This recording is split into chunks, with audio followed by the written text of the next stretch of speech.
Hey, what's up, rock stars? It's Rox coming to you today with the review for Real Housewives of Potomac, Season 6, Episode 6. So let's get to it, shall we? All right, you guys. So the show opens where it ended last week, which was with Giselle saying that she wanted Uncle Jessup to pay his bills. Not only does she want him to pay his bills and she wants him to live, but also the IRS wants him to live to pay his bills as well. I was like, the IRS wants Jamal to pay his bills as well, but hey, who's asking? Now, Wendy says that, you know, when she listens to the argument and all, it doesn't sound like Giselle is wishing death on Uncle Jessup. And Karen was just like, you know what, semantics. And they were like, no, it's not semantics. Because Robin points out that if somebody told her that, you know, Giselle said that she, you know, wished death on Uncle Jessup, then Robin would think that she was a pretty fucked up person. Okay? And I honestly, as much as I love Karen, I still feel like she's reaching. And that it's a clear saying that nobody's wishing death on Uncle Jessup, but she can use it to say that she's, you know, pissed and she's going to hold on to this grudge because she knows that Giselle is never going to apologize for it. So this is how we keep it going. Now, who was surprised that Candace was one that actually was the problem solver slash let's move on person for the day. She was just like, listen, the both of you guys have said horrible things and did horrible things to each other. Okay, they show clips of stuff, you know, arguments that they've had over the past years. What about the clip with the mime? You guys, I remember that episode like it was yesterday, and it was so funny. That mime was so random. Anyways, Candace was like, you guys need to like dead this whole situation. Listen, you don't even listen to each other. If you guys would stop talking so much over each other, maybe you could hear each other. But Candace knows for a fact that no problem gets solved in a group. I was like, look at you, girl. Finally, they came to that conclusion. Okay, so maybe that while they're on this trip, maybe they can, you know, sit down and have a talk. Won't happen. Or, you know, sometime in the future they could do that. Or, you know what, maybe they can just move past it. Just agree to disagree. I think that's what they'll have to do. Because she's tired of it. And Ascala was like, yes, and it's very awkward for me to be sitting in between. First of all, Ascala, who are you again? Girl, we don't know you. We don't know you. Please don't insert yourself in the argument. Okay, something about her gets on my nerves already. She ain't done nothing. I acknowledge that, but something about her, it's just like she already assumes that she has this position in the group. And girl, shut up. Mia says that she wants them to fix it though. Okay, you know, just everybody acknowledge that you might have hurt the other person's feelings, you know, and Giselle says she's ready to just throw this whole thing in the trash because Karen can't even fix her face to apologize. Until I hear from you, Giselle, that you understand and regret using the word death when it comes to my husband, I too am done. So yeah, both of them have dug their heels in. Ain't nobody apologizing. We just gonna be fighting all season. Everybody just get ready for it. But like Candace said, you guys need to stop all this because every time we get together, is it going to be the Giselle and Karen show? It was good to see that Candace probably did learn some lessons over the last couple of seasons, especially last season. And it was nice to see her being the mature one. I like this Candace. This was the Candace that we liked. You know, she's starting to show signs of the Candace that we liked when she first came onto the show, you know, before she got caught up in all of the dramas. Anyways, it's time for everybody to go to bed. That means that Karen and Wendy and Ascala has to go to their cottage. All right. So they get to the cottage, and I mean, the cottage is not bad. You know, when Candace goes with them, and she's like, it's not bad, right? It's a cottage. It's cozy. And Karen was like, it is cozy. It's fine.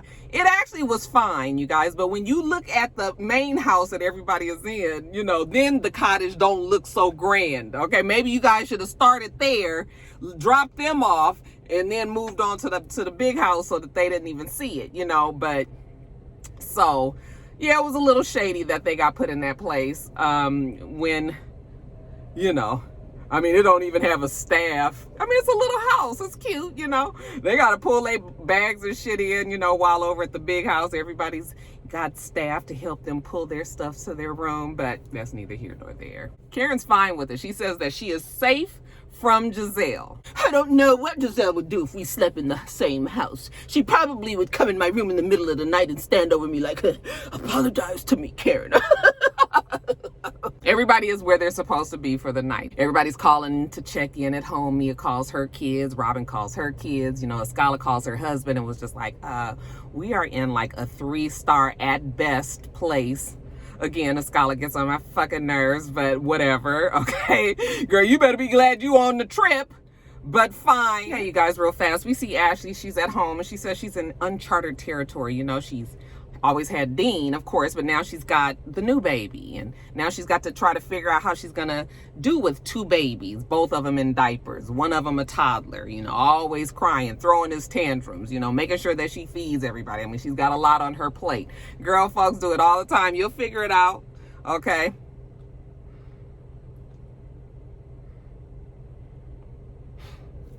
But today is the day that she's actually going to do a photo shoot, her and Michael and the kids. You know, photographer is going to come over and take pictures. So that's exactly what she does. And they take the nice pictures. And when they're done, you know, Ashley is just saying that she's glad that the baby's bilirubin has gone down.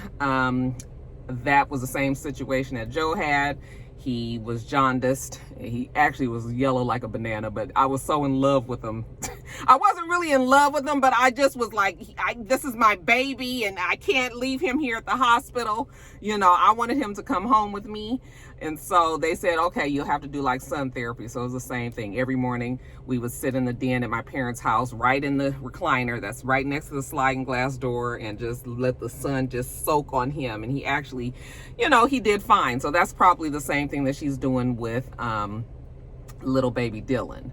But anyway, so she's talking to Michael, and she tells him how Candace is having a little getaway at Williamsburg, and she thought that maybe she would just go for the day. Okay, nothing serious, not staying overnight or anything. And Michael was like, yeah, I think you should. I think that'll be good. You know, at first he kind of hesitated. I was like, is that all right, Michael?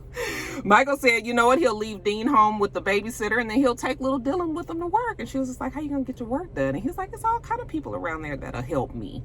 Okay, I mean, Michael is hands-on. She starts talking about Giselle, mentioning that she's dating now, you know, and we see a little clip when she and Giselle are out, and she's saying how she wishes she can just build a man for Giselle. You know, she's like, well, one with a big penis to match her legs. That's not nice. Yeah, she wants to try to figure out who she could set Giselle up with. You know, Michael, do you have any suggestions? And he was like, I don't know. Is Juan available? I was like, that is so fucking shady. He was just like, yeah, I mean, he didn't get married to Robin yet, did he? And then we get the flashback of when Michael said that Juan will never marry Robin. Michael was on to something, it looks like. Okay, so he was just like, I mean, he ain't marrying Robin. Maybe he'll take another green-eyed monster in his fold. But I did laugh when Michael said that. That shit was classic shade. But anyway, back at the house. So Wendy says that she loves her body. And you know what? She brought happiness with her, and people should have known that they were going to be with her. And, you know, this is Zen Win, and Win likes to have fun, and she wants to be out there, and she wants to show her body off, and people should just get over it. People meaning Giselle and Robin, since they seem to be the one that have the most problem with it. We see Karen and Escala look like they're trying to bond. You know, they're toasting to, you know, the evening. Karen asked her, did you check in with your husband when you got here? And she was just like, I did. I miss him so much already. Oh my God. Why does she get on my nerves? I'm gonna stop being that way. But it's just something about, like, I can always kind of read a person right away, and the vibes that I get about Escala is just okay. I'm gonna leave it alone. I didn't call Uncle Jessup, but you know, I love him. I love my husband. Don't talk about my husband. And the scholar was like, yes, I don't like the fact they're trying to talk to me, and I will fight about my husband. And then Happiness walks into the room, okay, dragging Wendy along with them. At the same time, we see Giselle and Robin at the house. Now listen, you guys, I know last week I said that I didn't understand this change in Wendy, but listen, it is nothing that would worry me. It is nothing where I would feel like I needed to sit down and have a talk with her. If the girl wants to be showing her boobies and titties, and it's something that I wasn't used to, you know what? It's not about me. It's about Wendy and how she feels about her body. Okay, even though it's very much out of character than than what she was last season, I don't understand why Robin and Giselle are this worried about it. Okay, but what really got on my nerves is that in that conversation is them talking about Wendy as if she was some hoe on the street or something like that. This is still the same Wendy with all the degrees. Okay, this is still the same Wendy that is the teacher at St. John's Hopkins. Okay, she is also the same Wendy that is on the commentator board. She's the one that does the political commentating. I mean, she definitely, you can't take away those kind of accomplishments from somebody and then just make it seem like all of a sudden they just some old freak nasty hoe out there just acting a fool. I just did not like the fact that they were saying these things when they said that she was loose and that she had more substance last year, and they felt like first of all, you guys ain't said none of this stuff about her last season. Okay, and they say that these changes are not good. It's a sign of something else. Oh God, they're so tiresome, you guys, and so fucking tired. And then Giselle, it's funny how she keeps on bringing up the fact that Eddie might be cheating, or at least that's what's in the blogs. But both her and Robin, make it a point to say that they don't believe that he is, but they think that she might be overcompensating, and the reason why she's acting. Don't worry yourself about it. Don't worry yourself about it. If Wendy wants to do what Wendy wants to do, then let Wendy do it. Okay. I got so annoyed by that conversation, and we'll get more of it a little bit later. So, Karen and Askala and Wendy, they come up to the big house, the main house. Okay. From the servants' quarters, which is what Giselle and Robin called it. I was like, girl, when you say stuff like servants' quarters in the main house, and everybody knows that you're light skinned and you have light eyes, and then you have Wendy who's over there in the other place and she's dark skinned, and the scholars, like, you need to be more careful with your words when you say things like that. I wasn't on Twitter last night, so I'm not really sure exactly how people reacted to that, but I know in my mind, I thought about the fact that you called that servants' quarters as if they were slaves. I didn't like it. Okay, she probably didn't mean it that way, but that shit, you got to be careful saying shit like that. It's not cute. And then when they come in the house, they even ask Askala how she likes it in the servants' quarters. That is, and Askala was just like, it's horrible, basically. And then here comes Wendy with her titties. Y'all, I'm trying to defend Wendy and these titties, and girl, they look like they was like screaming to get out of that shirt. I mean, just pushed in and all the way up, like. I was just like, okay, I'm gonna have to accept this new Wendy. Anyways, well, we're gonna get started with our day. Candace has gifts for everybody. It's some sort of bonnet type of cap or something. Giselle says that they're gonna do water aerobics the next day, and they were like, water aerobics, like what old people do. Okay, and Giselle got to be careful her joints and shit. She don't want to do nothing too strenuous. But yeah, they're going to be doing water aerobics, and so that is what is on the menu. Karen was just like, yeah, I'm not doing that. Okay, I have to preserve this. And she's going to her hometown. Remember, she's going to be sworn in as an ambassador, so she won't be getting into the water. I am not messing up my hair to go swimming with Satan. Candace then says that she's going to have a whiskey distillery come to the house. And, everybody's like, whiskey? Oh, okay. How's that going to go? Okay, we get a clip of Karen saying that she's a champagne girl. All right, she don't do brown liquor. I said, well, these days, Karen does whatever liquor comes across her way. I mean, you can kind of even consider Fireball a darker liquor. It's not dark, but it's not like vodka. They start asking questions, and they means Giselle. So first, we're talking to Candace, and Candace is saying that, Chris is her manager.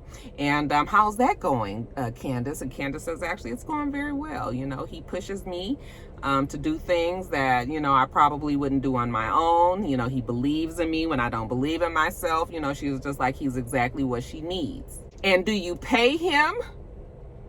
Okay, real personal, but no, I don't pay him. I pay him in love and affection. And then somebody says, well, how do you cut off the whole, husband manager, where do you draw the line between the two? And she says, yeah, that is still something that we're working on. And then Giselle says, and how does your mom feel about it?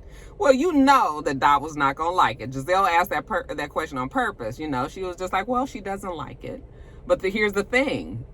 Dorothy is not married to Chris, okay? Candace is. All right, and Candace is a grown-ass woman. She ain't even living under Dorothy's thumb any longer. So we don't give a fuck what Dorothy says, okay? And Candace says, but I know Chris, and I married him, and if I thought that, for a minute that he would be trying to steal my money and run, then we wouldn't even have been together, okay? So she trusts him wholeheartedly. Giselle says, well, it feels like, it could be something like him riding your coattails, all right? How rude is that? Well, why does it even matter what the fuck you think about what I'm doing over here in my marriage? I'm grown. And Robin was like, yes, and bottom line is what you're saying is that you trust that your husband is doing the right thing. Yes, Robin says, well, Chris sounds a lot like how Juan sounds with me, him fussing at me, not getting up. She just hasn't been motivated. Sometimes she doesn't start her day until 2:00. Okay. And even for Robin, 2:00 is late, you guys. So, they're asking her about it. She says, yeah, Juan said that it's a turnoff. And Giselle says, oh, no, well, have you made changes? Okay. And she was like, nope, I haven't made any changes yet. And she was like, well, you got to do something because, no man wants to marry an attractive woman. Isn't it funny how Giselle has all the answers and yet she's the only single one on the fucking show? I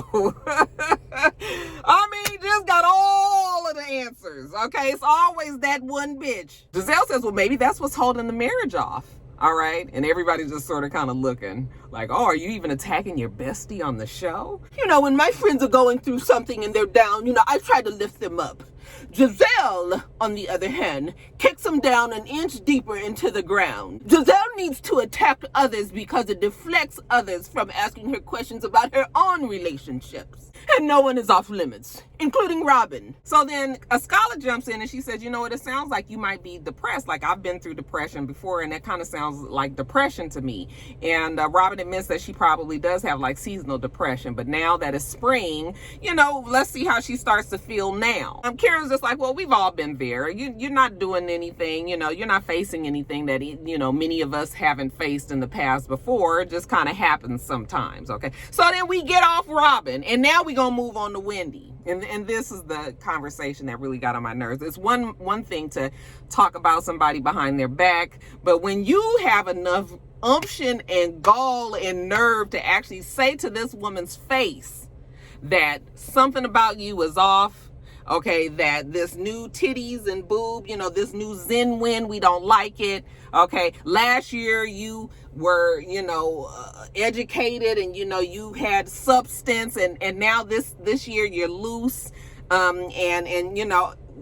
when they said all those things to her, I was just like, I just can't believe you guys are saying this and that you don't realize that this is fucking rude, okay, and that you probably are hurting this girl's feelings. They going on and on about, oh, last year you were beautiful. You were beautiful. Like I said, they ain't said shit about her being beautiful last season. They were so busy putting her down for always wanting to say how educated she was. But now we done forgot about that, I guess. What I did love about what Wendy said was when they said you were sexy last year, she was like, yeah, but my sexiness is not determined by you.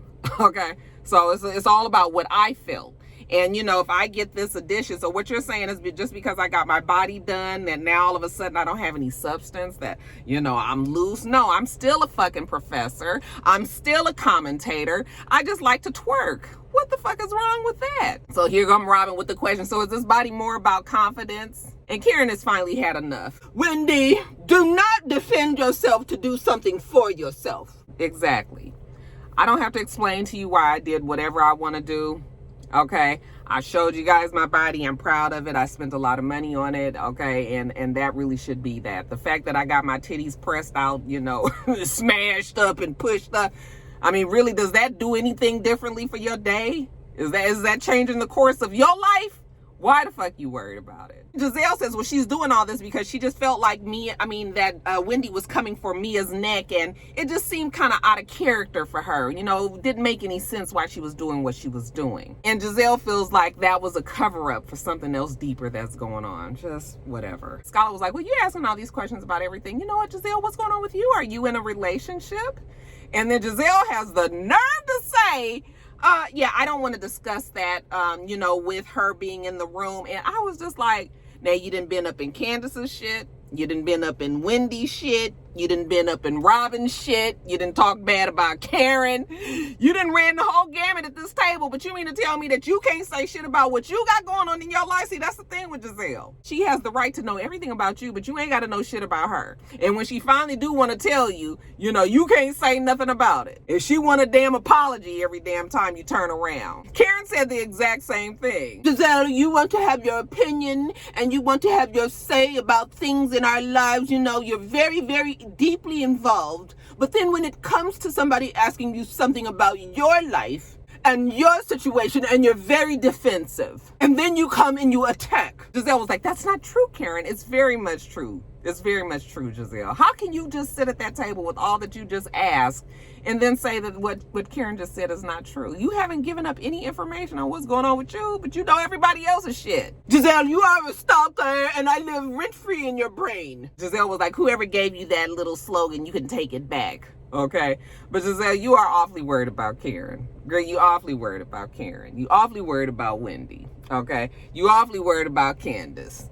All right, you worried about Robin. You worried about every fucking body except for what you got going on, because you don't have nothing going on. All right, there ain't nothing worse than a bitch that ain't got shit to do. Okay, an idle mind is the fucking devil's workshop. Okay, there's a perfect example for you, Giselle. Wendy says that just because she got her body done, and they said that she doesn't have any substance. She was like, my left titty has more substance than Giselle has in her whole fucking body. Now the next day, Candace is up early. She's got this video that she's going to be doing. Actually, Chris tells her that she has 2 videos that she's going to be shooting. And so she's up. She's trying to practice because she says she wants to be taken seriously in the music industry. Old phony Braxton. She wants to bring it out there for you guys to hear and enjoy. And at the same time, we see Karen and Wendy in the servants' quarters.